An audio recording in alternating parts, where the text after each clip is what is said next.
Hello friends, welcome to Teachers Empire. आज के इस वीडियो लेक्चर में हम डिस्कस करेंगे उत्तराखंड एलटी और लेक्चरर इंग्लिश के कुछ मोस्ट एक्सपेक्टेड एमसीक्यू को, जो कि इंपॉर्टेंट होंगे आने वाले उन सभी एग्जाम्स के लिए जहां पे इंग्लिश लिटरेचर से क्वेश्चन किए जाते हैं। कुछ बेसिक क्वेश्चंस को आज मैं लाया हूं आपके लिए।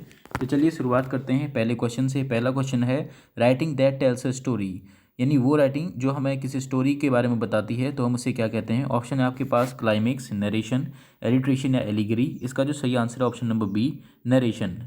नेक्स्ट आते हैं, अगर मैं अदर ऑप्शन की बात करूं तो इसमें आपको दिया गया है क्लाइमेक्स, यानी ये क्लाइमेक्स वो पॉइंट होता है किसी भी पिक्चर या ड्रामा का जहां से पूरा पिक्चर या ड्रामा अपना रूप बदल लेता है। मतलब वहां तक सब चीज़ अच्छा चल रहा होगा, लेकिन वहां पे कुछ ऐसा इंसिडेंट होगा जहां से पूरा ड्रामा टर्न ले लेगा, तो हम उसे कहते हैं क्लाइमेक्स। नेक्स्ट आता है आपका ऑप्शन नंबर सी, एलिट्रेशन। आप जानते हैं repetitive patterns of sound is known as alliteration. Next आता है आपका एलिगरी। एलिगरी का मतलब क्या होता है, जहाँ पर हमको सिंबल्स के थ्रू चीज़ों को समझाया गया होता है, उसे हम कहते हैं एलिगरी। बढ़ते हैं क्वेश्चन नंबर 2 की ओर। क्वेश्चन नंबर 2 है the use of words that initiate sound, यानी उन वर्ड्स का यूज जो कि किसी साउंड को बताते हैं जैसे, तो उन्हें क्या कहते हैं। ऑप्शन आपको दिए गए हैं ओनोमोटोपोइया, करेक्टर, डायलेक्ट या डिक्शन। अब यहाँ पे करेक्टर दिया है तो करेक्टर का तो साउंड से कोई लेना देना है नहीं, हम इसे हटा देंगे। डिक्शन मतलब होता है शब्द। अगर मैं बात करूँ डायलेक्ट, डायलेक्ट का मतलब होता है बोली। अब जो इसमें बचा वो बचता ऑप्शन नंबर ए, ओनोमोटोपोइया। अभी ओनोमोटोपोइया होता क्या है, आपने अक्सर कॉमिक्स में या किसी कार्टून्स में ज़्यादातर आपने इस तरीके के वर्ड देखे होंगे, OMG, WOW।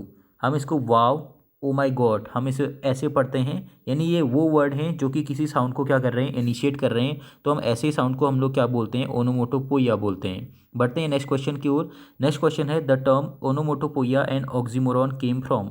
आपने इनको फिगर ऑफ स्पीच में भी देखा होगा। ऑप्शन है आपके पास लैटिन, रोमन, फ्रेंच और ग्रीक। वो पूछ रहा है कि ओनोमोटोपोइया और ऑक्सीमोरॉन ये दोनों टर्म कहाँ से लिए गए हैं, तो जो इनका ओरिजिन है वो है ग्रीक। ऑक्सीमोरॉन के बारे में आप मुझे एक एग्जाम्पल कमेंट सेक्शन में बताएंगे जब भी आप इस वीडियो को देख रहे हों। नेक्स्ट बढ़ते हैं क्वेश्चन नंबर 4 की ओर। क्वेश्चन नंबर 4 है formal division of lines in a poem. किसी पोएम में जो लाइंस का फॉर्मल डिवीजन होता है उसे हम क्या कहते हैं, ओनोमोटोपोइया, कपलेट, नरेशन या स्टेंजा। ओनोमोटोपोइया मैंने अभी आपको बताया था, तो ये इसका आंसर नहीं हो सकता।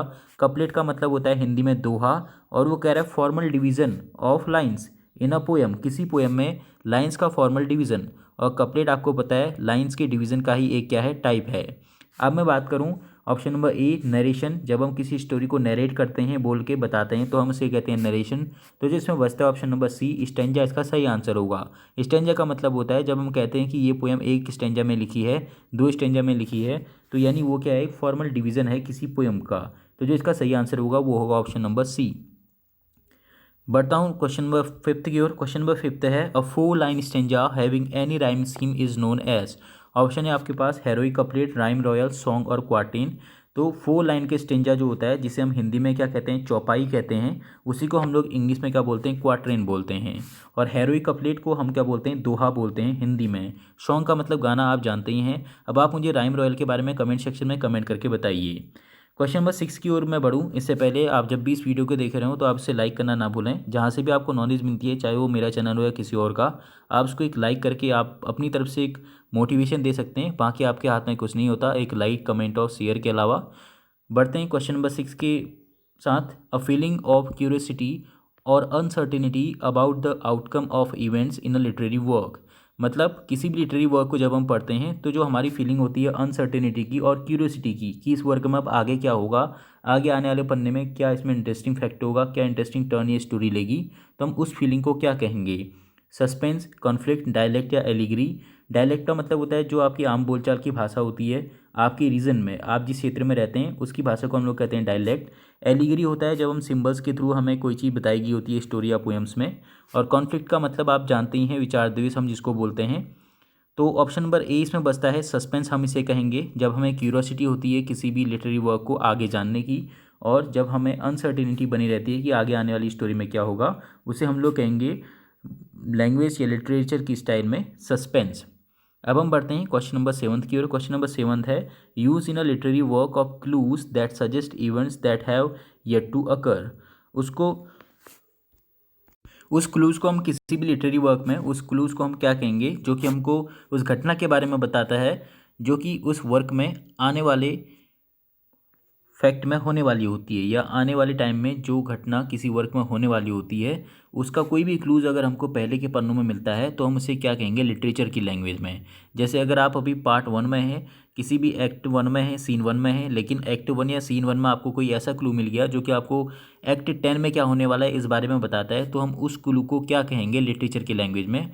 ऑप्शन है आपके पास personification, foreshadowing, symbol, suspense. तो जिसका सही आंसर होगा option number B, foreshadowing कहते हैं जब हम किसी भी चीज़ को क्या कहते हैं, मतलब एक भविष्य वेत्ता की तरह जब हमें कोई क्लू मिल जाता है पहले के एक्ट में बाद के एक्ट में होने वाली घटना का, तो हम बोलते हैं फोर शेडोइंग। नेक्स्ट क्वेश्चन आपके सामने, form of a language spoken by people in a particular region of a group. Option है आपके पास वर्नाकुलर, परसुएशन, डायलेक्ट और कॉन्फ्लिक्ट। तो जिसका सही आंसर होगा वो होगा ऑप्शन नंबर सी, डायलेक्ट हम इसे कहेंगे जो किसी एक पर्टिकुलर रीजन में बोली जाती है, जो किसी एक पर्टिकुलर एरिया में बोली जाती है, उसे हम क्या कहते हैं डायलेक्ट। अब आप मुझे बताइए, अगर आप पेडागोजी पढ़ रहे हैं तो एनसीएफ के अनुसार वर्नाकुलर लैंग्वेज किस लैंग्वेज को कंसिडर किया गया है। अब हम बढ़ते हैं क्वेश्चन नंबर 9 की ओर। क्वेश्चन नंबर 9 आपके सामने है, a long work of fiction. Fiction के लॉन्ग वर्क को हम लोग क्या कहेंगे, माइम, ओटावा और लिरिक, या नोवेल या सोनेट। इसका आंसर आप मुझे कमेंट सेक्शन में बताइए। क्वेश्चन नंबर 9 का आंसर आप कमेंट सेक्शन में बताइए। बाकी इसी तरीके की वीडियो अगर आपको चाहिए तो आप इस चैनल को सब्सक्राइब करिए और ज़्यादा से ज़्यादा आप इसको शेयर कर सकते हैं अपने व्हाट्सएप ग्रुप के माध्यम से, सोशल प्लेटफॉर्म्स के माध्यम से जैसे फेसबुक। और आपकी तरफ से जो हमें एक चीज़ मिल सकती है वो होता है एक लाइक और एक कमेंट, तो आप वो करना ज़रूर ना भूलिए जब भी आप इस वीडियो को देख रहे हों। Thank you friends.